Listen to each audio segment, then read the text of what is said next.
Everyone. आज है 5 सितंबर। तो सबसे पहले आप लोगों को टीचर्स डे की हार्दिक शुभकामनाएं।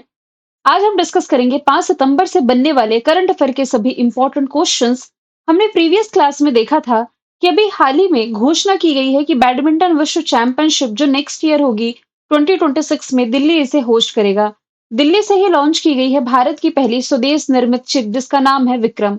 हालिया जारी रिपोर्ट के अनुसार global life work balance index में लगातार तीसरे वर्ष टॉप पर बना हुआ है न्यूजीलैंड। भारत को 42वें स्थान पर रखा गया है। इसके अलावा हाल ही में मिशेल स्टार्क ने टी20 इंटरनेशनल से संन्यास लिया। ये ऑस्ट्रेलियाई क्रिकेटर रहे हैं। ब्रेन को खाने वाला जो अमीबा है इसके संक्रमण के दुर्लभ मामले केरला में दर्ज किए गए हैं। इस अमीबा का नाम है नेग्लेरिया फाउलरी। संघाई कॉरपोरेशन ऑर्गेनाइजेशन की जो अगले वर्ष की अध्यक्षता है ये मिल गई है किर्गिस्तान को। भारत थाईलैंड के बीच में मैत्री अभ्यास का 14th एडिशन चल रहा है। मेघालय के उमरोई में 1 सितंबर को एनसीईआरटी ने अपना 65वां स्थापना दिवस मनाया। इस मौके पर इसने बालिका वाटिका टीवी बाल वाटिका टीवी और दीक्षा 2.0 की शुरुआत की। अभी हाल ही में जो यूनिटी बैंक है इस बैंक ने रुपे नेटवर्क पर भारत का पहला ईएमआई आधारित क्रेडिट कार्ड लॉन्च किया और यूएई में भारत के अगले राजदूत के रूप में डॉक्टर दीपक मित्तल की नियुक्ति की गई। तो सभी क्वेश्चन हमने डिस्कस कर रखे हैं प्रीवियस क्लास में। शुरू करते हैं आज का हमारा पहला सवाल।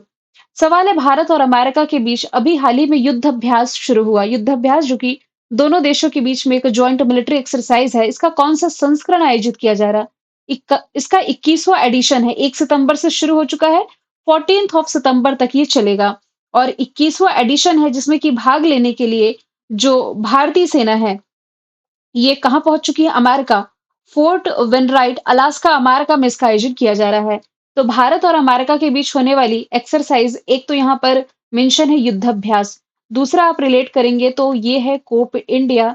फिर रिलेट करेंगे तो वज्र प्रहार है, संगम है, टाइगर ट्रम्प है और तरकश आप रिलेट कर सकते हैं। इसके अलावा भारत की अन्य कंट्रीज के साथ जो एक्सरसाइज होती है, सिलेनेक्स अभी हाल ही में संपन्न हुआ है श्रीलंका की नेवी के साथ। जुलाई स्ट्रॉम रशिया ने होस्ट किया। बोंगो सागर बांग्लादेश के साथ युद्धाभ्यास हमने देख ही लिया। इंदिरा एवियंद्रा रशिया के साथ, सूर्य किरण नेपाल के साथ, शक्ति वरुण गरुण फिंजेक्स फ्रांस के साथ, शिन्यू मैत्री धर्म गार्जियन वीर गार्जियन जिमेक्स जापान के साथ, खान क्वेस्ट मंगोलिया ने होस्ट किया। टेलिस्मैन सेबर अभ्यास अमेरिका ऑस्ट्रेलिया के बीच, उल्ची फ्रीडम सैन्य अभ्यास अमेरिका साउथ कोरिया के बीच, अभ्यास मैत्री भारत थाईलैंड के बीच चल ही रहा है। आरोग्य सेतु शुरू हुआ है असम के तिनसुकिया में। ब्राइट स्टार एक्सरसाइज मिस्र में आयोजित होने वाला है। आप लोगों के लिए एक मेगा ऑफर है क्योंकि आज है टीचर्स डे। शिक्षक दिवस के मौके पर आप लोगों के लिए जो मंथली ई बुक है जिसकी प्राइस मैंने 30 रुपए रखी थी, सिर्फ आज के लिए यानी कि 24 घंटे के लिए आप लोगों को ऑफर है कि ये 30 रुपए की ई बुक आप लोगों को आज के दिन मिलती है मात्र और मात्र 20 रुपए में। इस ई बुक का प्राइस कम इसलिए रखा गया है कि आप इस ऑफर का लाभ उठा सके, जिसमें कि आप ये याद रखें कि मात्र टीचर डे यानी कि 5 सितंबर तक आप इस ई बुक को मात्र 20 रुपए में एक्सेस कर सकते हैं। इस ई बुक में आप लोगों को 1 से 31 अगस्त तक का कंप्लीट डेटा मिलेगा। बाइलिंगुअल फाइल मिलेगी जो कि ऑलरेडी मैंने क्लास में डिस्कस कर रखा है। साथ में एक ई बुक आप लोगों को इसमें फ्री दी जाएगी जिसमें कि 250 plus important one liner current affair के क्वेश्चंस होंगे। हालांकि ये भी बाइलिंगुअल होंगे।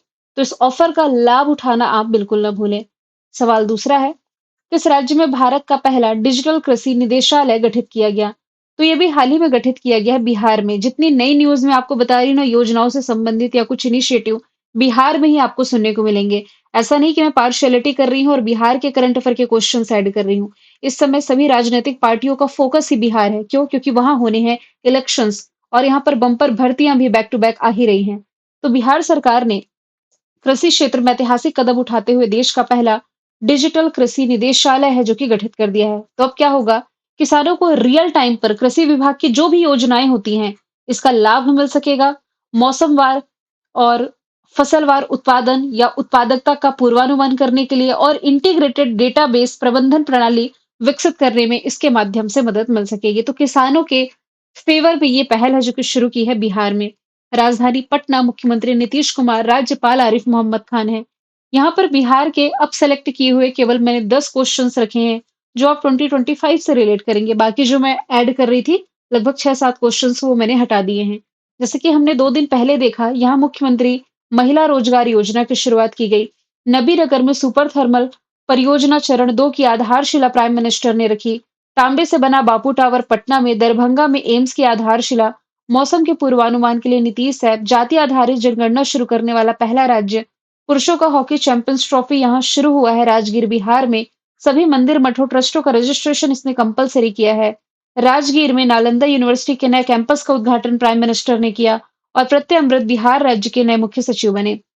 इसके अलावा ई वोटिंग करने वाला देश का पहला राज्य, इसके अलावा जाति आधारित जनगणना की शुरुआत करने वाला जो देश का पहला राज्य है, ये भी हो जाएगा बिहार।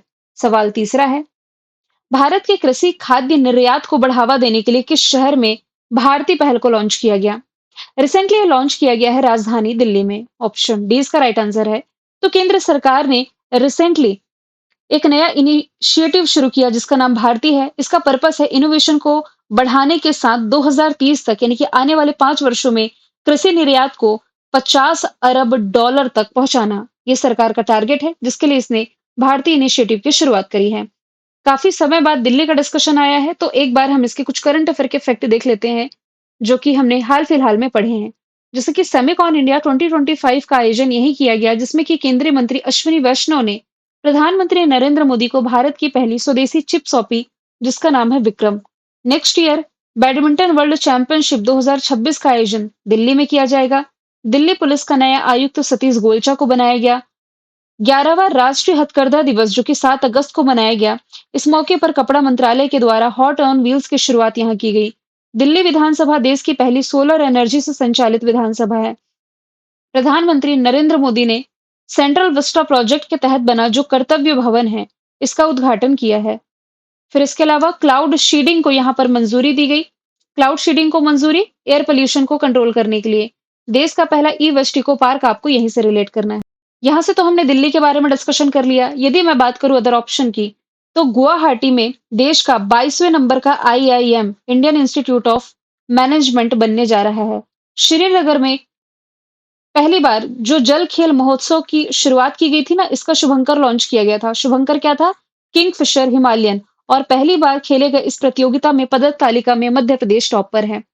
प्रधानमंत्री किसान सम्मान निधि योजना इसकी 20वीं किस्त अभी हाल ही में प्रधानमंत्री नरेंद्र मोदी जी का जो निर्वाचन क्षेत्र है वाराणसी, यहां से लॉन्च किया गया। सवाल चौथा है, हाल ही में किसके द्वारा कपास कृषक समुदाय को इनकरेज करने के लिए कपास किसान ऐप लॉन्च किया गया? तो ये रिसेंटली लॉन्च किया है केंद्रीय मंत्री गिरिराज सिंह ने। ऑप्शन बी इसका राइट आंसर है। कपड़ा मंत्रालय संभाल रहे गिरिराज सिंह ने एमएसपी यानी कि मिनिमम सपोर्ट प्राइस कपास खरीद को सुव्यवस्थित करने, इसके ट्रांसपेरेंसी सुनिश्चित करने के लिए और किसानों को संकटपूर्ण बिक्री से बचाने के लिए कपास किसान ऐप है जो कि ये लॉन्च कर दिया है। देखिए ऐप का डिस्कशन आया है ना, तो इस साल मैंने जो इंपॉर्टेंट ऐप पढ़ाए हैं आपको ये एक स्लाइड में बता देती हूँ। जैसे कि आईआईटी पलक्कड़ ने प्रतियोगी परीक्षाओं की तैयारी करने वाले छात्रों के लिए भारत का पहला एआई संचालित शिक्षण ऐप लॉन्च किया जिसका नाम टूटोस था। ये करंट अफेयर में लगभग 1 से 2 महीने पहले मैंने बताया आप लोगों को। रेलवे यात्रियों को वन स्टॉप सॉल्यूशन प्रोवाइड कराने के लिए केंद्रीय मंत्री अश्विनी वैष्णव ने रेल वन ऐप लॉन्च किया। अभी जगन्नाथ यात्रा के दौरान ईस्ट कोस्ट रेलवे ने जो ऐप लॉन्च किया इसका नाम एक और यात्रा है, ईस्ट कोस्ट रेलवे ही आप इसे कह सकते हैं। आईआईटी खड़गपुर के द्वारा यात्रियों को हरित मार्ग का चुनाव करने के लिए एक ऐप लॉन्च किया गया था जिसका नाम है ड्रम ऐप। कुछ याद आ गया होगा आप लोगों को। ड्रम ऐप मतलब कि आप ये भी कह सकते हैं कि ट्रैफिक के दौरान ग्रीन रूट किधर है जहां से आपको पेड़ पौधे या ग्रीनरी ज्यादा मिलेगी, ये मार्ग चुनने का ऑप्शन ही देता है ऐप। ड्रम की फुल फॉर्म बनती है dynamic route planning for urban green mobility. The teacher app ये भी हाल ही में केंद्रीय शिक्षा मंत्री धर्मेंद्र प्रधान जी के द्वारा लॉन्च किया गया था। चलते हैं अगले सवाल की तरफ। हाल ही में किसे प्रतिष्ठित क्रेस्ट गोल्ड अवार्ड दिया गया? तो इसके विजेता रहे हैं आहान रितेश प्रजापति। ऑप्शन ए इसका राइट आंसर है। अडानी इंटरनेशनल स्कूल की ये स्टूडेंट है जिन्होंने ये प्रतिष्ठित अवार्ड जीता है। अवार्ड का नाम है crest gold award. Global academic platform पर उनका सम्मान भी किया गया है। देखिए क्यों किया गया है ये मैं आपको समझाती हूँ। दरअसल जो लोग जन्म से ही लाल और हरे रंग की पहचान की समस्या से पीड़ित रहते हैं, उनके लिए आहार ने एक मशीन लर्निंग मॉडल विकसित किया है। कलर ब्लाइंडनेस आप कहते हैं ना, तो इसी के लिए मशीन लर्निंग मॉडल इनके द्वारा विकसित किया गया है। सिर्फ 17 साल की उम्र में इन्होंने कलर ब्लाइंड बच्चों के लिए एक ऐसा मॉडल बनाया है, जो किताबों में बनी तस्वीरों और नक्शों को पहचान करने के लिए बेहद आसान बना देता है।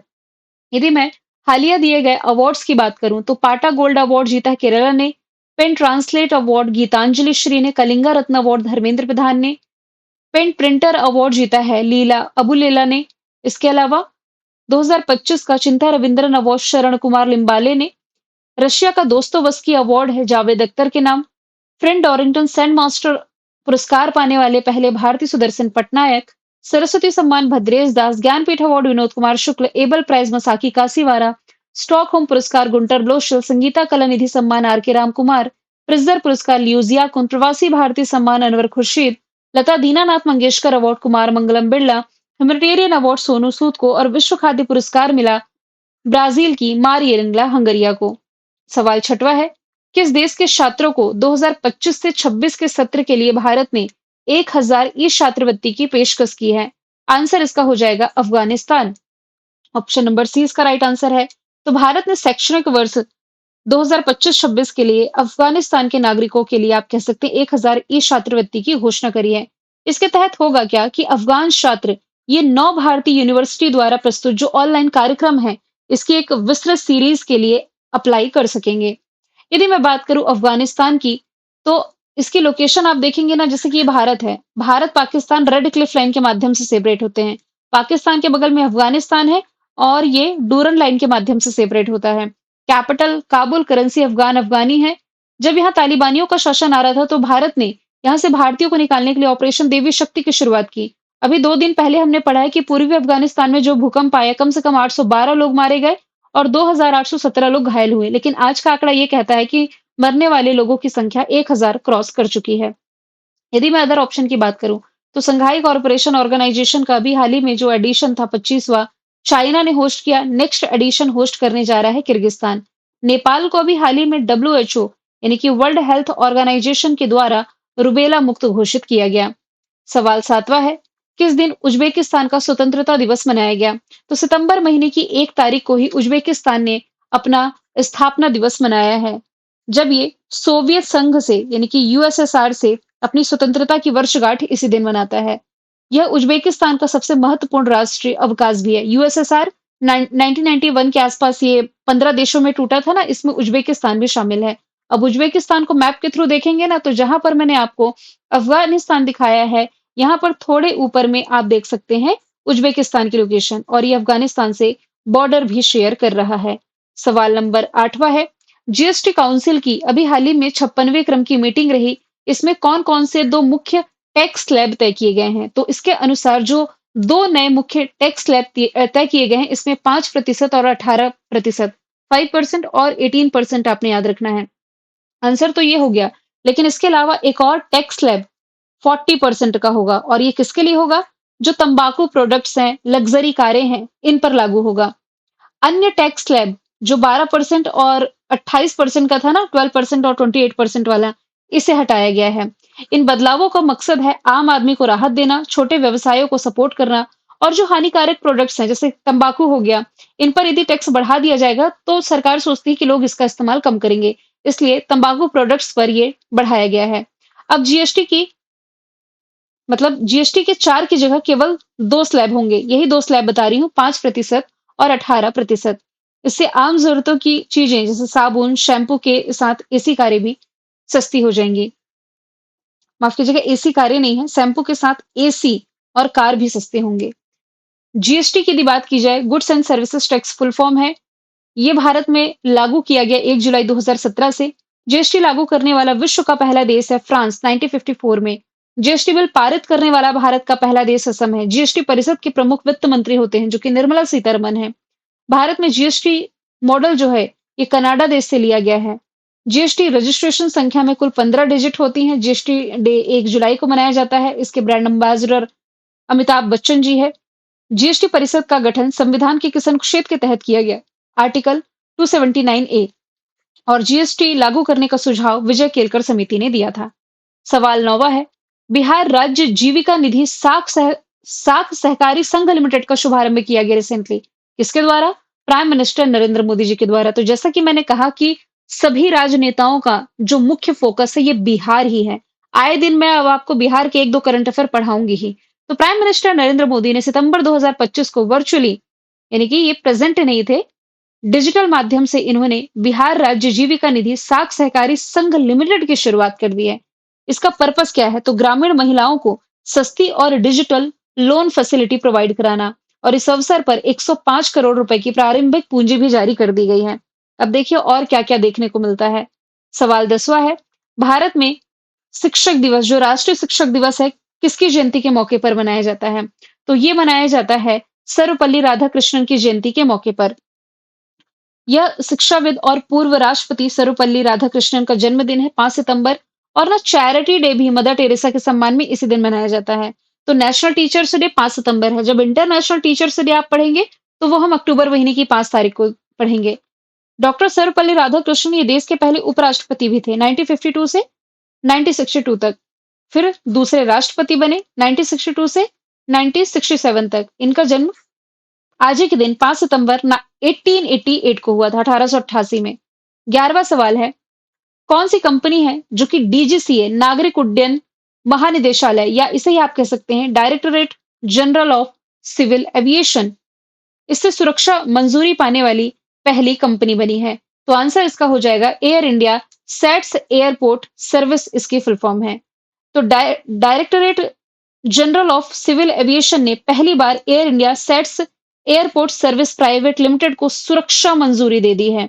इसके साथ ही भारत जो है ये इंडो पैसिफिक एरिया में यदि हम देखें, तो मलेशिया के बाद ऐसा दूसरा देश बन गया जिसने आईसीएओ, अब ये आईसीएओ क्या है? तो इंटरनेशनल सिविल एविएशन ऑर्गेनाइजेशन है। इसके निर्देशों के अनुरूप इस तरीके के व्यापक ढांचे को लागू किया है और सुरक्षा मंजूरी पाली है। किसने? Air India SATS airport service ने।